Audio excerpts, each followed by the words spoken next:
श्री राम जन्मभूमि आंदोलन में जिनकी हुंकार से राम भक्तों के हृदय हर्षित हो जाते थे, ऐसे अशोक सिंघल जी सन्यासी भी थे और योद्धा भी।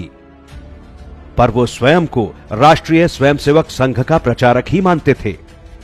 जन्म अश्विन कृष्ण पंचमी 27 सितंबर 1926 को आगरा उत्तर प्रदेश में हुआ। 7 भाई और 1 बहन में वे चौथे स्थान पर थे। मूलतः यह परिवार ग्राम बिजौली, जिला अलीगढ़, उत्तर प्रदेश का निवासी था। पिता श्री महावीर जी शासकीय सेवा में उच्च पद पर थे। घर में सन्यासी और विद्वानों के आने के कारण बचपन से ही उनमें हिंदू धर्म के प्रति प्रेम जागृत हुआ। 1942 में प्रयाग में पढ़ते समय प्रोफेसर राजेंद्र सिंह यानी रज्जू भैया ने उन्हें स्वयंसेवक बनाया। बचपन से ही उनकी रुचि शास्त्रीय गायन में रही। संघ के सैकड़ों गीतों की लय उन्होंने बनाई। उन्होंने काशी हिंदू विश्वविद्यालय से धातु विज्ञान में अभियंता की डिग्री ली। 1948 में संघ पर प्रतिबंध लगा तो माननीय अशोक सिंघल सत्याग्रह कर जेल गए। वहां से आकर फिर 1950 में वे प्रचारक बन गए। प्रचारक के नाते गोरखपुर, प्रयाग, सहारनपुर और फिर मुख्यतः कानपुर रहे। संघ के द्वितीय सरसंघ चालक श्री गुरुजी से उनकी बहुत घनिष्ठता थी। कानपुर में उनका संपर्क वेदों के प्रकांड विद्वान श्री रामचंद्र तिवारी से हुआ। अशोक जी अपने जीवन में इन दोनों का विशेष प्रभाव मानते थे। समाज से जो हम मठों तक सिमट गए थे, अशोक सिंघल जी ने हमको फिर से समाज में जो अपना कर्तव्य बोध करा करके और समाज में पहुंचाने का काम, समाज में हम अपने कर्तव्य को निभाकर उनको दिशा प्रेरणा देने का काम, ये हमारा काम था। लेकिन यह काम अशोक जी की प्रेरणा से हमको समाज में जाने का यह दृष्टि मिली। किसी ने कभी ये नहीं कहा कि हमारी कुर्सी आगे लगनी चाहिए कि पीछे लगनी चाहिए। ये मेरा निजी अनुभव है। इसके पीछे अशोक सिंघल जी की तपस्या, संबंध नहीं, राम जन्मभूमि के प्रति उनकी तपस्या, उस तपस्या का फल सब संत अनुभव करते हैं। 1975 के आपातकाल में वे लोगों को जुटाते रहे। 1977 में वे दिल्ली प्रांत के प्रांत प्रचारक बने। 1981 में दिल्ली में विराट हिंदू सम्मेलन हुआ। उसके पीछे शक्ति अशोक सिंघल जी और संघ की थी। उसके बाद इन्हें विश्व हिंदू परिषद की जिम्मेदारी दी गई। एकात्मता रथ यात्रा, संस्कृति रक्षा निधि, राम जानकी रथ यात्रा, रामशिला पूजन, राम ज्योति आदि कार्यक्रमों से परिषद का नाम सर्वत्र फैल गया। चाहे अमरनाथ का मामला हो, चाहे बूढ़ा अमरनाथ का मामला हो, चाहे राम जन्मभूमि का मामला हो या राम सेतु का मामला हो, ऐसे कई पड़ाव आते थे जहां अनिश्चय की स्थिति बनती थी। लेकिन मान्य अशोक सिंघल जी एक निश्चय भाव से आगे बढ़ते थे और समाज पर विश्वास करते हुए उस कार्यक्रम को सफल कराया करते थे।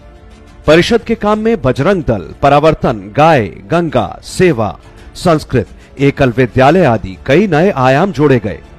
पर श्री राम जन्मभूमि आंदोलन ने देश की सामाजिक और राजनीतिक दिशा ही बदल दी। श्रद्धेय अशोक सिंघल जी परिषद के 1982 से 86 तक संयुक्त महामंत्री, 1995 तक महामंत्री, 2005 तक कार्याध्यक्ष, 2011 तक अध्यक्ष और फिर संरक्षक रहे। अशोक जी की विनम्रता से सभी पंथों के लाखों संत राम मंदिर आंदोलन से जुड़े। संतों को जोड़ना, उनके दिमाग में यह राम मंदिर सामान्य राम मंदिर नहीं तो रामलला के जन्म स्थली पर मंदिर निर्माण का विषय है। यह हिंदू के स्वाभिमान का, श्रद्धा का, आस्था का विषय है। इसलिए इसको किसी के मत पर छोड़ा नहीं जा सकता है। और आप लोग समाज में आगे जाइए, जन जागरण के लिए आगे बढ़िए और उसमें से फिर सब संप्रदायों को एक मंच पर बिठाना, ये कम नहीं है, बहुत बड़ी बात है। सब संतों को एक इकट्ठे लाना, कोई भी समुदाय, जैन समुदाय, सिख समुदाय, बौद्ध समुदाय और जो भी समुदाय थे अपने जन धर्म के, उन सबको एक मंच पे लाना और एक कल्पना करना, एक नव भारत, पुराना जो अपना भारतवर्ष था उसकी कल्पना जो उन्होंने दोबारा करी कि हम क्यों नहीं विश्व विख्यात भारतवर्ष दोबारा से बन सकता है। तो वो जो कल्पना थी उनकी, वो बहुत दूरदर्शिता की थी। श्री राम जन्मभूमि के समूचे आंदोलन में कई बार उनके अयोध्या पहुंचने पर प्रतिबंध लगाए गए, पर वो हर बार प्रशासन को चकमा देकर वहां पहुंच जाते थे। श्री राम जन्मभूमि आंदोलन के परिणति ही थी कि 6 दिसंबर 1992 को राम भक्तों ने उस बाबरी ढांचे को गिरा दिया। अगर कोई नाम सर्वोपरि कहा जा सकता है तो वह माननीय अशोक सिंघल जी का। उनके कुशल नेतृत्व, अदम्य साहस, दूरदृष्टि, संगठन कौशल्य, दृढ़ निश्चय, इन सब का ही परिणाम था कि आज यह आंदोलन निर्णायक स्थिति पर पहुंच सका है। पर अशोक जी के मन में ये था कि एक समय आएगा जब अयोध्या से आवाज उठेगी तो पूरे विश्व को सुनना पड़ेगा। अयोध्या जो तय करेगा विश्व की रूपरेखा कैसी हो, अयोध्या तय करेगा संसार कैसे चलेगा, विश्व कैसे चलेगा, हर दृष्टि से। तो ये उनकी जो सोच थी वो बहुत गहरी थी। इसलिए उन्होंने ये कहा कि हम कुछ भी हो जाए अपनी जन्मभूमि नहीं छोड़ेंगे, हम अपनी संस्कृति नहीं छोड़ेंगे, अपनी जमीन नहीं छोड़ेंगे, अपना वजूद नहीं छोड़ेंगे। माननीय अशोक सिंघल जी काफी समय से बीमार थे। 17 नवंबर 2015 को उनकी देह शांत हुई। वे प्रतिदिन परिषद कार्यालय में लगने वाली शाखा में आते रहे थे। अंतिम दिनों में भी उनकी स्मृति बहुत अच्छी थी। वे आशावादी दृष्टिकोण से सदा काम को आगे बढ़ाने की बात करते थे। अयोध्या में श्री राम लला का भव्य और दिव्य मंदिर उनके लिए सच्ची श्रद्धांजलि है।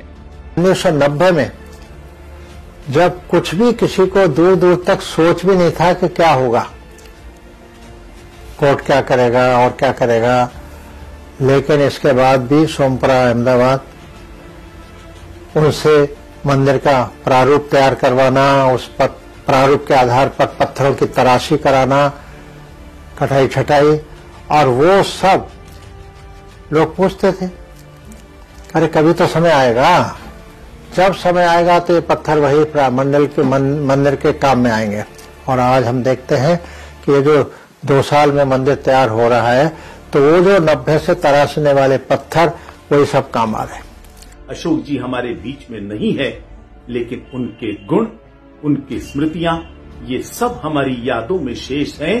और राम जन्मभूमि पर भव्य मंदिर का निर्माण, यह माननीय अशोक जी के प्रति ही हिंदू समाज की सच्ची श्रद्धांजलि।